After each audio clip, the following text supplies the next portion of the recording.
રાજુ ધન મળે ત્યાં વડલે આવે ત્યાંની શ્રદ્ધા અને ત્યાં આવીને ભાગ પાડતા તઈને સો ત્યાંમાં એકની નજર વડલાના થળમાંથી ગઈ તો એક કપડામાં કાંઈક વસ્તુ વીટેલી એને જોઈ મોટો ડબ્બા જેવું કાંઈ લાગ્યું કાંઈક ઓળી તો ભાઈ પર 10-12 સોનાના લાડુ હતા.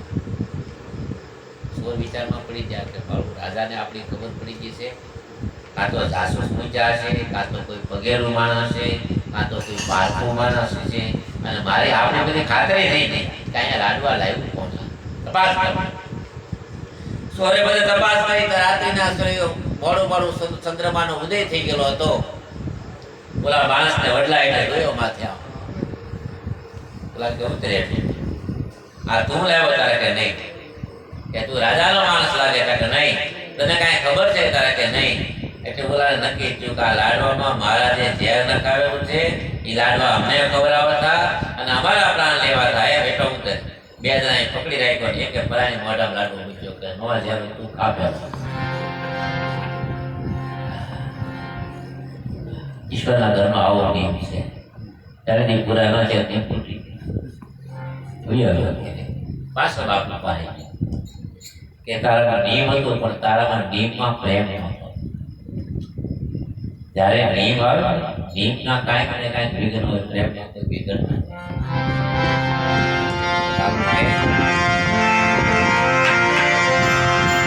પાસે મુદ્રાને અમે સાધતા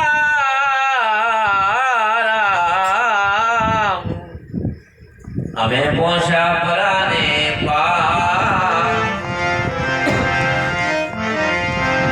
કોટિક સૂર્ય ને કોટિક ચંદ્રમા અનહદ નાદ તયો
Hola,